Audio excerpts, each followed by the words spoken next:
Aqua రైతుల సమస్యలు రోజు రోజులకి జటిలమవుతున్నాయి. ఒక పక్కన ఆక్వా రైతులంతా కూడా క్రాప్ హాలిడేకి వెళ్ళేందుకు కూడా వెనకాడిన పరిస్థితులు ఉన్నాయి. మరో పక్కన ప్రభుత్వం చర్చలు జరిపినప్పటికీ కూడా వాటిపైన రైతులకైతే కూడా నమ్మకం లేదని చెప్పుకోవాలి. ఎందుకంటే పెరుగుతున్నటువంటి ఫీడ్ ఛార్జీలు, అలాగే సీడ్ ఛార్జీలకు సంబంధించి కానీ, లేదంటే విద్యుత్ ఛార్జీల విషయంలో కూడా ప్రభుత్వం రైతులకు ఏ విధంగా న్యాయం చేస్తలేదు అనేది కూడా రైతులంతా కూడా ఆవేదన వ్యక్తం చేస్తున్నారు. వాళ్ళంతా కూడా నిరసనలు అయితే కూడా కొనసాగుతున్న పరిస్థితులు అయితే కూడా ఉన్నాయి. ప్రస్తుతం మనం భీమవరం ప్రాంతంలో ఉన్నాం. ఇక్కడ రైతులైతే కూడా అటు రొయ్యలు పండించే రైతులను ప్రభుత్వం ఆదుకోవాలి, అలాగే రొయ్యల మేతల ధరలు తగ్గించాలి, రొయ్యల కొనుగోలుదారుల సిండికేట్ వ్యవస్థపై పూర్తిగా ప్రభుత్వం దృష్టి పెట్టాలి అనేది కూడా వాళ్ళంతా కూడా డిమాండ్ చేస్తున్న పరిస్థితులు అయితే కూడా ఒకసారి వారితో కూడా మాట్లాడదాం. సార్, ప్రభుత్వం ముఖ్యమంత్రి చంద్రబాబు నాయుడు ఇప్పటికే చర్చలు జరిపారు. 100 కౌంట్కి 220 రూపాయలు ఇస్తాము అనేది కూడా, ఇవ్వాలి అనేది కూడా చెప్పడం జరిగింది. కానీ గ్రౌండ్ లెవెల్లో అది జరుగుతుందా? అసలు ఎందుకు మీరు ఇంకా ఈ నిరసనలు కొనసాగిన పరిస్థితులు ఉన్నాయి? ఇప్పుడు ప్రస్తుతం రాష్ట్రంలో ఉన్నటువంటి పరిస్థితులు ప్రతి ఒక్కరికి తెలుసండి. ఎందుకంటే రాష్ట్రం అనేది ఆక్వా రంగంపై ఆధారపడి ఉంది. 100% అందరికీ తెలుసు. అత్యధిక విదేశీ మార్గద్రవ్యం తీసుకొస్తున్న పంట మన దేశంలో కూడా ఇదే నెంబర్ 1గా ఉంది. ఇవాళ అమెరికా పెంచినటువంటి ట్యాక్స్ పెంచడంతో హుటాహుటిన రోజులో ధరలు తగ్గించినటువంటి వారు మరి అదే హుటాహుటిన మేత తయారీలో ఉన్నటువంటి సోయాబీన్ కానీ ఫిష్ ఆయిల్ తగ్గినప్పుడు ఎందుకు తగ్గించట్లేదని మేము ప్రశ్నిస్తున్నామండి. అయితే ఎప్పుడు సమస్యల దిశగా మనం వెళ్దాం. ఇప్పుడు మన ఈ ప్రస్తుత పరిస్థితిలో ఉన్నటువంటి ఆక్వా రైతుని ఒడ్డున పడేయాలంటే ప్రభుత్వం కలగజేసుకుని ఖచ్చితంగా మేత ధరని 20 రూపాయలు తగ్గించి, ఇప్పుడు మార్కెట్ ఏదైతే ఉందో, మీకు అమెరికా ట్యాక్స్ విధించక ముందు రోజు 30 కౌంటు 470 రూపాయలు కొన్నారు, ఇవాళ 400 కొంటున్నారు. అంటే 70 రూపాయలు కేజీకి రైతు మీద భారం పడింది. దానితోపాటు ఇక్కడ మేము స్ట్రైట్గా అడిగే క్వశ్చన్ ఒకటే ప్రభుత్వానికి కానీ, ఇటు ఎక్స్పోర్టర్స్ కానీ, అమెరికా ధర పెంచింది. అమెరికాకు మనం పెద్ద కౌంట్ ధరలు మాత్రమే మనం ఎగుమతి చేస్తున్నాం. 30 కౌంట్ కానీ, 20 కౌంట్ కానీ, 40 కౌంట్ కానీ. మరి అది అదునుగా చేసుకుని చైనాకి ఏదైతే ఎక్స్పోర్ట్ చేస్తున్నామో 100 కౌంటు, 240 రూపాయలు ఉన్న 100 కౌంట్ని ఇవాళ మీరు 220 చేశారు. దానికి సమాధానం చెప్పండి. ఫీడ్ ధరలు సంవత్సర కాలంగా సోయాబీను ఫిష్ ఆయిల్ తగ్గిన తర్వాత కూడా ఎందుకు తగ్గించలేదో సమాధానం చెప్పండి. సరే, ఇప్పుడు సిండికేట్ వ్యవస్థ పెద్ద ఎత్తున బలపడిందని చెప్తున్నారు. ప్రాసెసింగ్ యూనిట్లు చాలా తక్కువ ఉన్నాయి. మీరు చూస్తే లక్షల్లో ఉన్నారు రొయ్యల రైతులు. కానీ మిమ్మల్ని మొత్తం అంతా కూడా అజమాయి చేసే ఈ సిండికేట్ వ్యవస్థ పైన అసలు ఏంటి ప్రభుత్వం దృష్టి పెట్టింది? రాష్ట్రంలో సుమారుగా 4 లక్షల ఎకరాల్లో ఈ ఆక్వా సాగు జరుగుతుందండి. 4 లక్షల ఎకరాలంటే ఎంతమంది రైతులు ఉంటారో మీరు ఒకసారి ఆలోచించండి. సుమారుగా 1,00,000 మంది రైతులు ఉంటారు. ఈ 1,00,000 మంది రైతుల్ని ఒక 50 మంది కొనుగోలుదారులు, 50 మంది కొనుగోలుదారులు ఉండి ఇది డిక్టేట్ చేయడం అనేది ఎంతవరకు న్యాయం? ఇది ఒకసారి దయచేసి ఆలోచించండి.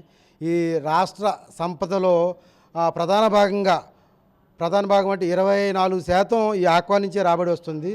ఈ రాష్ట్రానికి ఇంత ఆదాయం తీసుకొస్తున్నటువంటి ఈ ఆక్వా పరిశ్రమను ముందుకు తీసుకెళ్ళకపోతే చాలా ఇబ్బందులు. ఎందుకంటే క్రాప్ హాలిడేకి వెళ్ళడానికి కూడా రైతులు సిద్ధంగా ఉన్నారు. అలాగే ప్రభుత్వం అంటే ఇప్పటికే ప్రభుత్వం అధికారంలోకి వచ్చిన తర్వాత జోన్ సిస్టమ్ తీసేసి విద్యుత్ సంబంధించి యూనిట్కి ₹1.5కే ఇస్తానని చెప్తున్న పరిస్థితులు, అది అమలవుతుందా? ముఖ్యంగా ఆక్వా పరిశ్రమకి విద్యుత్ అనేది ప్రముఖ పాత్ర వహిస్తుంది. దీనికి ₹1.5 కరెంటు ఇస్తారని ముందు ఎన్నికల వాగ్దానం చేసి ముందుకెళ్ళిన చంద్రబాబు గారిని పవన్ కళ్యాణ్ గారిని వాస్తవంగా చెప్పారు. కానీ అది పూర్తి స్థాయిలో అమలు చేయట్లేదు. ₹1.5 కరెంట్ సరే ఇస్తున్నారు, కొంతమందికి అంటున్నారంట.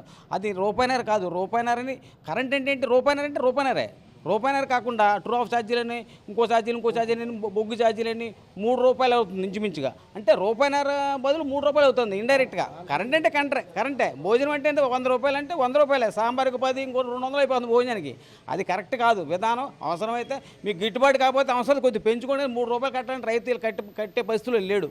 ఇలాగా వాళ్ళకు రైతు దగ్గర లాగేసుకునేది అయితే ఇమీడియట్గా చేస్తున్నారు. అదే రైతుకి ఉపయోగపడేది ఉంటే చేయట్లా.